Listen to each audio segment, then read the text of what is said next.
Well, I am done with reviewing Crash Bandicoot. After reviewing my favorite game series, I wonder what I'm gonna do next.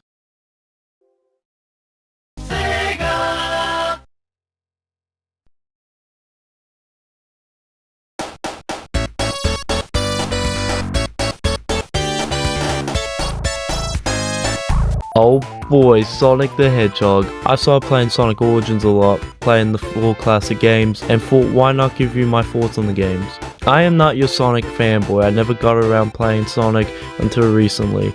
I did a review saying that Sonic R was my first Sonic game ever, and I mentioned I played the other classics as well. Truth is, I never got into them, either my young brain didn't like it that much or just couldn't give a shit or have the time on it. And man, I wish I actually experienced these games because holy shit, I am enjoying too much Sonic. Just to let you know, I will only be reviewing the 4 classic Sonic games, and that will be Sonic the Hedgehog, Sonic the Hedgehog 2, Sonic CD, and Sonic the Hedgehog 3, unless I want to put Sonic and Knuckles together for a separate video. So let's start this Sonic review by reviewing the first game, Sonic the Hedgehog, released in 1991 for the Sega Genesis. I'm not fond on any Sega Genesis titles, I only know some like Echo the Dolphin, Rinstar, and Michael Jackson's Moonwalker. But even if I didn't own a Sega Genesis, I would still know who this blue fucker is. Sega's moneymaker Sonic is everywhere, of course, gaming, shows, movies, and Japanese commercials.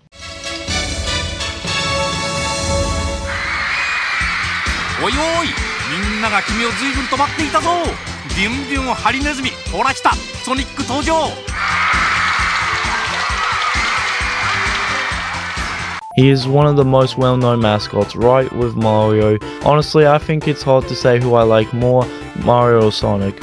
Maybe that's a thing I should talk about in my other reviews. Also, fun fact, he wasn't actually the first company's character mascot. That spot goes to Alex Kidd. But he wasn't big like Sonic, so yeah, poor kid. Sonic the Hedgehog is a 2D platformer where you control a speedy blue hedgehog jumping on enemies, collecting rings and chaos emeralds. And of course, trying to beat the hell out of this fat man that is so obsessed of not stopping, Dr. Robotnik, better known as Dr. Eggman. The plot is Sonic basically needs to fuck up Eggman and save these animals that Eggman are trying to enslave. Meh. The cool part about Sonic is, of course, he is very fast. Basically, maybe I do find Sonic more fun than Mario. Okay, calm down, Mario reviews could be coming in the future. You can jump longer, go fast as shit by crouching, then hit a button on the Sega Genesis. Yeah, you know I don't own a Sega Genesis. Go through loop-the-loops to build your speed. One thing that is annoying with the pace is that when you run very fast, there's so many chances you will hit an enemy or fall very deep to your death. So it's all about timing and avoiding hazards. The enemies are pretty much okay, some can get annoying, and the fact that the basic way of killing them is by jumping on them, and it's a bit boring, but whatever. Some known ones are the moto bugs, rollers, crabs, buzz bombers, and those annoying caterpillars. You got golden rings that you collect for getting a good score, or of course, the main thing, keeping yourself alive, because if you have rings and get hit, all your rings will go all over the place. If you don't collect your rings, an enemy will hit you by one hit. But you can actually collect some of the rings that you dropped when you get hit back, and you just get hit up multiple times and keep doing the same thing. There are also collectibles called Chaos Emeralds that you collect. You can do these special stages, which this wasn't really my favorite out of the other classics. Once you collect 6 emeralds, you get a good ending. You get some little powers like speed shoes that can increase your speed and even the music, invincibility which you can walk past and kill those annoying enemies, and a shield bubble that protects Sonic from a single hit. And the levels are okay. I like how bright and vibrant the levels are, the colors, and that music that I will get onto soon. And the graphics, damn, this is actually good for Genesis game too. From Green Hill Zone to the end is beautiful and gorgeous. And speaking of the levels, you don't just complete the level by one, no, you complete it with 3 different acts, and I think that is pretty much cool. Green Hill Zone is too iconic and too green. Marble Zone I find fun because I like the challenge, and it's mostly because of the soundtrack. But fuck these caterpillars. Labyrinth Zone.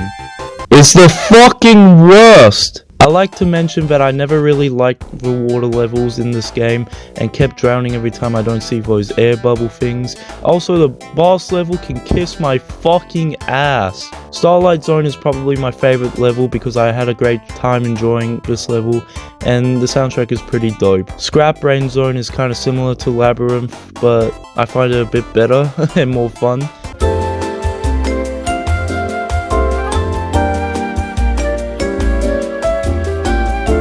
And lastly, Final Zone, which takes you to the final boss level. Honestly, I found the Eggman boss fights okay. Some are a bit too easy and some are a bit too challenging like Labyrinth. But my favorite boss gotta be the Egg Crusher Final Zone boss because of the challenge. This is probably the most difficult in the game or Labyrinth, but at least I can spend time with the final boss zone. All you gotta do is avoid these 4-cylinder pistons that will crush you, and basically Eggman will appear on one of them each time. Once the piston goes down and you're near Eggman, you have to try and attack him by jumping on him a bunch of times and you're done, beat the game. Last thing I want to mention is the thing I really respect about Sonic is the music. Holy fucking shit, the music is so good for just a gaming soundtrack, and damn, Sonic might be the king of game soundtracks. Every song is just a vibe and very catchy for a 16-bit Sega Genesis game. Here are 3 of my favorites, and comment down below what are yours.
Well, that's been the review of Sonic the Hedgehog. You know, for the first time playing this classic Sonic the Hedgehog game, I really had a great time enjoying it. The levels, the joy, the replayability, the soundtrack, the enemies, the boss levels. I liked everything but Labyrinth. Some of the platforming can be unpredictable and frustrating. There are some misplaced stuff about the level design, but overall, I liked it. And I will say this, and this might actually shock people. This game is actually my least favorite out of the classic Sonic games.